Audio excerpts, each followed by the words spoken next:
Welcome to the Hillis Public Adjusters podcast. If you've ever had property damage or worried about what would happen if you did, you're in the right place. Because behind every claim, there's a story, and not all of them go the way they should. We're pulling back the curtain on the insurance world, sharing real claim experiences, hard lessons, and the kind of insider knowledge that can make all the difference. We're your host from Hillis Public Adjusters, and we're here to educate, empower, and maybe even entertain you a little along the way. Let's dive in.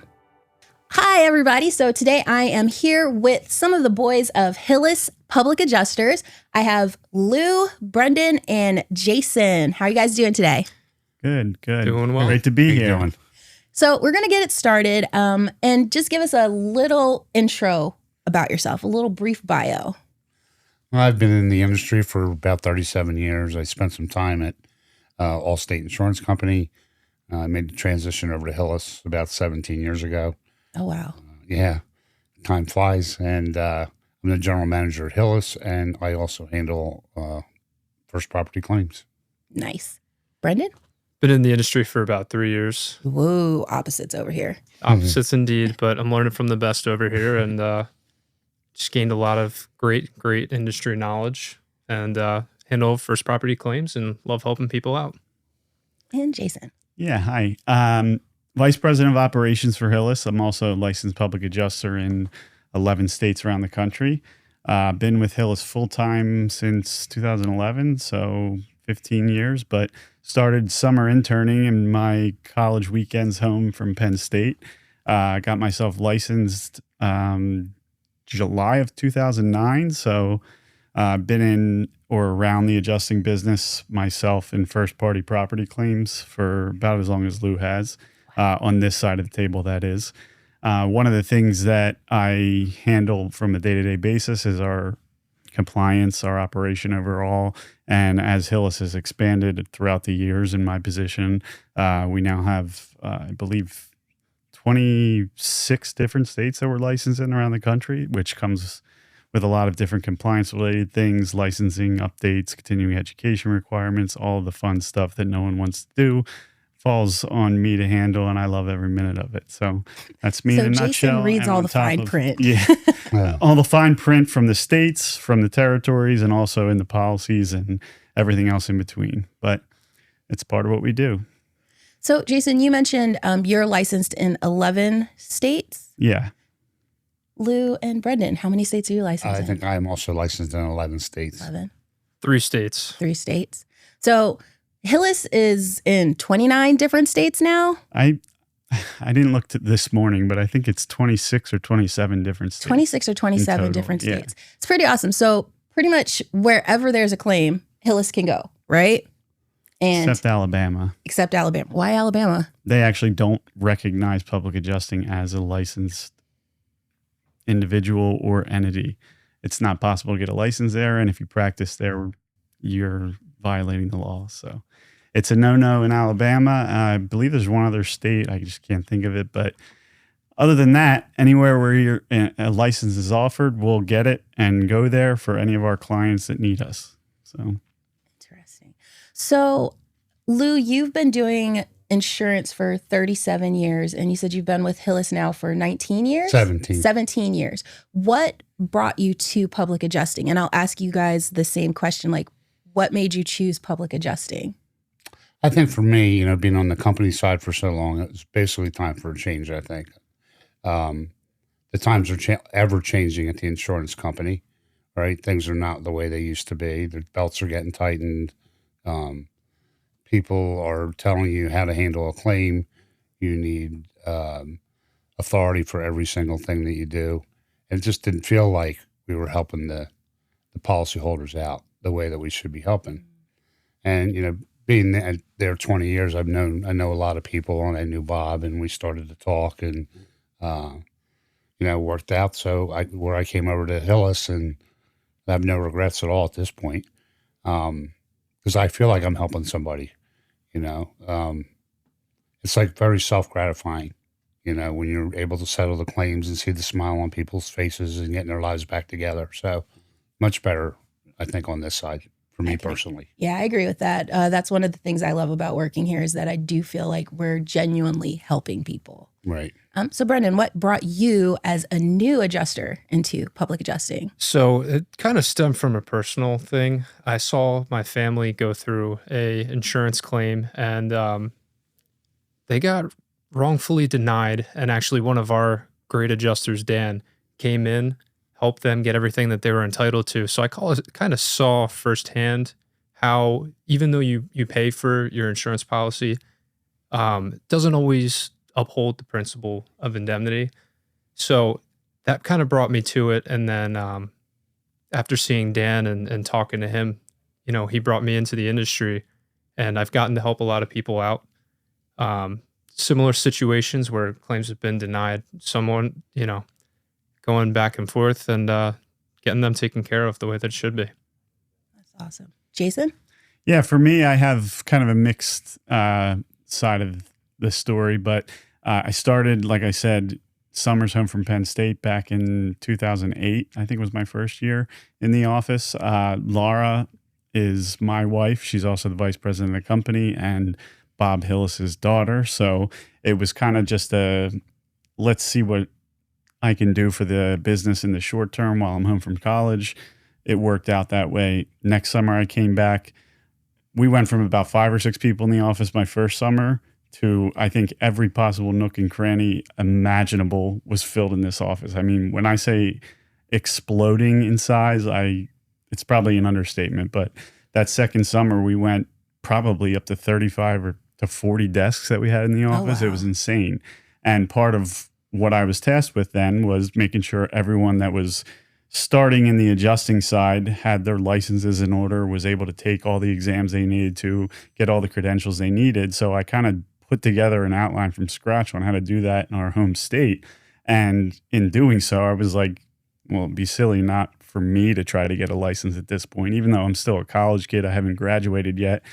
I mean, I know all the material backwards and forwards. I just put together a humongous outline of the material with practice quizzes and things of that nature, teaching all these other people how to do it. Why not take it myself? So I did that, got licensed right before I went back to Penn State my senior year, graduated in finance, and I worked at a big bank right out of school.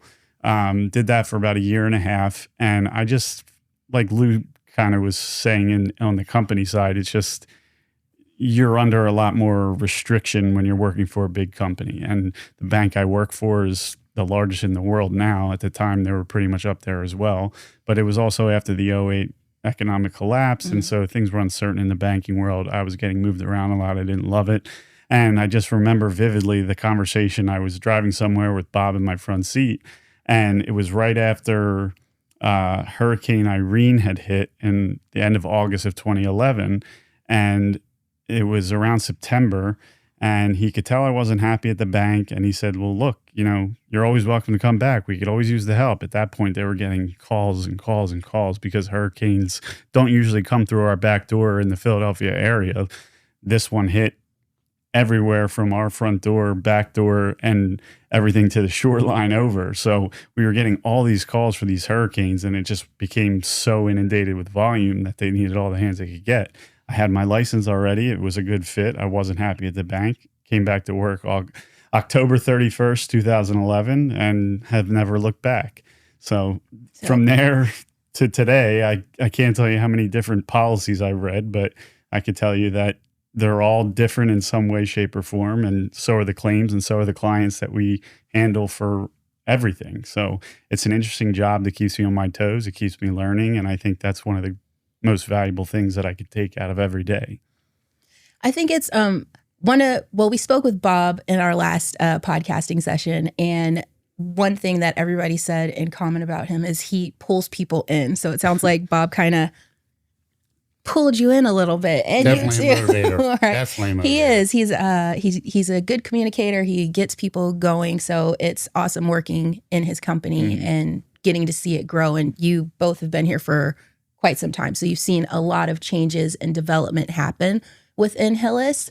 I guess my next question would be, as adjusters, what is maybe like one of the most interesting claims or types of claims that you've handled, or the types of claims that you're like, I love when this comes through? That's a tough one. I think the storm damage claims you look forward to, or I look forward to, because the damage is there. Everyone can see it. And our expertise comes into play when there's roofs involved and siding involved. And we can, help these homeowners get what they're entitled to. And those claims are becoming the most difficult from the insurance company side because they're trying to pay for very limited damage, right? So if they're counting shingles on the roof that are damaged by a windstorm. So they may pay you for 5 shingles, like $15 a shingle, which is insane. So it's a huge challenge, very rewarding when we can get them settled. And so I look forward to that. So that makes me just think with insurance companies, when a big storm like the hurricanes come through, do you think that they are even more so being nitpicky about the claims because of the volume of claims that have come in, possibly? Yeah, I would say so. I mean, obviously their bottom line is a huge factor. They're in business to make money and not pay money out if they can help it. So they put in best practices and guidelines for their adjusters to follow, and the belts get a little tightened. What about you, Brendan? What's your favorite type of claim in your many years of experience? Favorite type of claim, I'd have to say fires and smoke damage is really interesting because you see some of these homes and businesses just in their sometimes absolute worst state. And then specifically smoke losses are kind of fun because they challenge you to where the adjusters on the insurance company standpoint, they won't even bring certain supplies out to really test the walls. We use these things called chemical sponges, which you swab the wall and it'll show you soot that maybe the naked eye can't see. So they won't even come prepared with that. You would think if they're looking out for your best interest, they would. Additionally, they don't always capture where smoke can push through the walls, through ventilation systems. So I find those types of challenges, very interesting. And I always like when I can help get them settled for people and get everything, addressed as it should be. Not just spot painting or spot cleaning, but really addressing the underlying surfaces as well. Jason? Yeah, I mean, I can't think of a specific type of loss that I could say is my favorite that would come in, but in general, anything that's a little bit off the beaten path in terms of a challenge, whether it's a coverage challenge, maybe it's an interpretation of a coverage that's a challenge. It could be that we're up against an already positioned insurance company where they've either partially or wholly denied the claim already. And we're trying to pick up the pieces and figure out what can we do with this to get it overturned or partially overturned.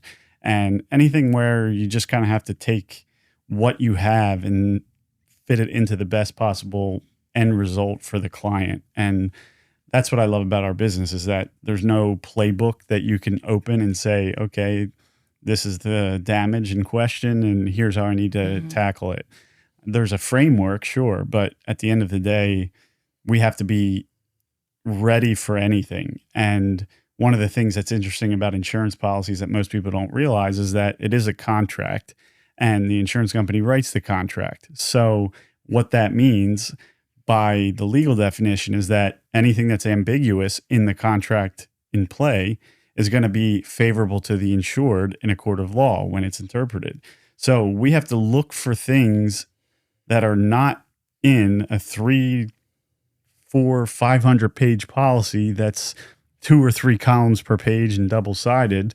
And it's our job to pick out anything that we see that could fit the situation in question. So whether it's commercial, residential, anything where it's okay, this is the damage, this is when it happened, find a way to get it covered and let's go with it. And usually it's our guidance and expertise early on in that process that gets to an end result that's favorable for the policyholder. But there's been countless number of times I can tell you I've gotten a file that has already gotten an established position on it that either has resulted in a 0 payment or a very minimal payment. And by the time we're done with it, it's not even the same close to the same claim because we know how to steer it in the right direction to get it covered and paid rightfully. So anything that really takes a challenge to work through is what I get excited for. But I mean, at the end of the day, it's any situation where we can help a insurance policyholder who needs our assistance. So it's the reason I got here. So you touched on something I think that's like really important about what Hillis does. And I tell this to clients all the time. You can come to us at any point in the process. We encourage you highly, call Hillis first, right? But at any point, if you've already received an offer and you're not happy with it, or you've received a denial, we have people like Jason on our team that go through those. And we spoke with Dahlia previously as well. And, they review these claims and they will find ways to help you get that denial overturned. We have a pretty high success rate of getting previous denials overturned. So a no from the insurance company is not necessarily your final answer. It's been kind of fun talking with you guys. I'm getting a lot of good information here. What is one thing that you would encourage a homeowner in regards to if they think they might have a claim? Like, what would your advice to them be, or like the one most important thing you would say to them? And we'll start with you, Jason. Documentation is really the answer, but that can mean a lot of things. Photographs of the damage, but definitely don't throw anything away. And like you said, call us sooner than later because we'll steer the whole situation in the right direction for you and make sure that there's nothing compromised along the way. So there's a lot that goes into that depending on what the scenario is and what the situation calls for. But for a homeowner, if they think they've gotten a valid claim to make, call us. But even before you do that, take photographs. Do not throw anything away. And that's the simplest I could make that. I can't tell you how many people I've spoken to that they're like, oh, my basement, a pipe broke and I bagged everything up and put it on the curb. No, do not do that. Do not throw anything away. So that is really good advice. And it gets confusing. If you've never been through the process, people go online and type in, what do I do when I have this happen? And you might get an answer that's only part of the story in your particular situation. Or you might get a little bit of knowledge, which I've always learned and been taught. A little bit of knowledge in our business can be a huge detriment to you in the overall picture, because people might go online and say, oh, well, my insurance policy requires me to mitigate the damage. So if I identify that there's a leak here and there's a bunch of stuff wet, I need to do what I need to do to get the wet stuff out of here so it doesn't get worse or the mold doesn't form or anything like that, because my insurance policy says it. Well, your insurance policy also says you have to document the damage, notify your insurance company, and give them an opportunity to fairly adjudicate the claim. So if you're taking everything out of there before they have a chance to see it, they can deny your claim on the basis of you didn't give us a fair opportunity to look at it. And so people are like, they're caught in this catch-22. Do I clean it up? Do I not clean it up? Am I supposed to stop the bleeding? Do I not stop the bleeding? What do I do? That's why we tell people, call us first. We'll steer you in the right direction and make sure that all the steps are followed in the right order. Brendan? I think Jason just hit it perfectly. But to build on what he was just saying, it won't cost you anything if you have us come out and take a look, right? So it's always good. If you think you have something, it's always good to get an opinion, because we're not going to steer you in the wrong direction. If it's there, we're going to help you through it. Lou, anything to add? I would say, like they both said, call us first. It doesn't hurt anything to give us a call. We have many, many experts on staff at Hillis who can come out, walk them through a claims process or go over their policies with them to see what coverages are. We can give policy information to them, recommendations of their existing policy, and if a change needs to be made going forward, for something else if we catch it. Because all policies are written different. They have endorsements. Some don't have coverage for something, and some give coverage back. So we are the expert when it comes to the policy and the claim process. We'd love to help. So, Jason, I think you said a little bit of knowledge can be a dangerous thing. And I think that's the hammer in the nail, hit the nail on the head. Yeah, there right, we go. I think that it's so important to call somebody that knows what they're doing. And Hillis has been in business for over 40 years now. Mhm. And we have adjusters with a lot of experience and people that are very familiar with policies and are able to really help you along the way. And we're not going to take on a claim or tell you you should file a claim if there's not a claim there. Right. It's not in your best interest, and it's not in our best interest Yeah, either. exactly. So I think that we're going to wrap up here. I would ask for just one closing statement from each of you. I want something funny. So how about, entertaining a little bit? Maybe you guys can share one experience that you've had in the public adjusting, and you don't have to give too much detail or anything that would expose somebody, but just something that you found entertaining or was kind of funny or a little crazy that happened on the road as an adjuster. Seen quite a bit. I mean, where do we begin here? I've been involved in every kind of homeowner's claim imaginable. One of the most interesting, I think, I'm struggling to fit the right scenario here in something that's safe for work. Brendan, or I can jump in. I mean, it's not. It just goes in the depth of really what we do. It's not really I know you're looking for something funny, and I can't. It's just not happening. But we go everywhere, like we had said in the beginning. If people have a claim and they need us, we will go. We spend a lot of time in the state of Florida with hurricanes. We deploy just like the National Guard, and we're off and running, trying to help as many people as we can. One of the claims I had, I'll never forget it. The client he had a restaurant, and the client put a claim in, and they initially gave him $800 for his claim. Wow. He got me involved. The next offer was $37,000, and 2 years later, I settled the claim for $750,000. Wow. And that's not just something that happened in my 37 years. I mean, it happens on the reg. I mean, it is. We are the experts. From $800 to $750,000. Yep. Yeah. Impressive. Yeah, it's hard to draw funny out of what we do. Just because if it's not we're funny. more often than not dealing with sensitive situations for most people. I mean, 99 times out of 100, if someone's calling you for a home claim, I mean, their home is probably their most valuable asset they'll ever own in their life. So when something goes wrong in it, it's serious for most people.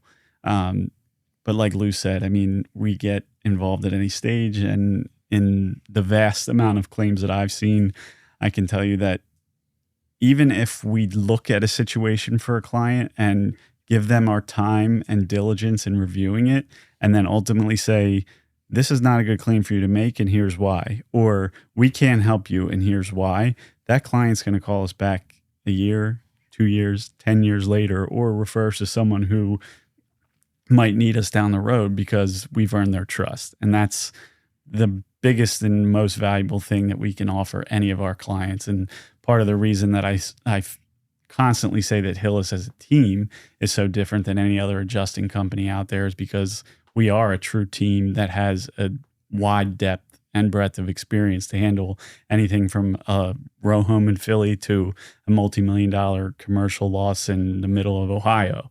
So anything and everything in between is why having a Hillis advocate in your corner is so valuable to you as a policyholder or a potential policyholder. So that's my hammer. If I'm trying to think of something funny, or it's more so along the lines of you meet a lot of people in this industry on both sides, many different clients and many different types of adjusters. The insurance company will sometimes have their own adjusters who come out, and sometimes they'll hire, third-party independent firms to come out and do the estimates, the scopes, everything for them. So I just remember this one claim. I met with a guy who had 5-inch fingernails, looked like he was living out of his truck, and he didn't work for the insurance company per se. He was an independent, but it made me think, sometimes the people that they're hiring that are supposed to be representing you are just a random cast of characters that you'll see coming off the street. So to piggyback again off of what these guys both just said, it's always in your best interest to have an advocate who's going to look out for you, because you would think they're coming out to address the issues, take the proper documentation, and get everything back to the desk adjuster at your insurance company. But you can't always trust that they do that. When you have us in your corner, we're making sure that all that is done properly. So when it comes back with possibly a full denial or a partial denial, we have all the evidence we need to get that overturned and get you situated and taken care of. Well, you guys did not succeed in making me laugh, but you were very inspirational, and I'm here for that. I think you shared a lot of really valuable information about Hillis. The 5-inch fingernails was a little bit funny. I was thinking more maybe somebody fell off a ladder. I don't know. Spilled a bottle of water. You guys fell off a ladder, not in one of our insured. But no, that was great. I appreciate you guys' answer and your willingness to speak with me today. We're going to close out here, but I'm sure we'll be talking again soon. Sounds good. Looking forward to it. Thank you. Thank you. Thank you. Thanks for tuning in to the Hillis Public Adjusters podcast. If you found this episode helpful, be sure to subscribe, share it with someone who might need it, and stay connected with us for more insights and real stories from the field. And remember, when it comes to your claim, knowledge is power, but having the right advocate makes all the difference. We'll see you next time.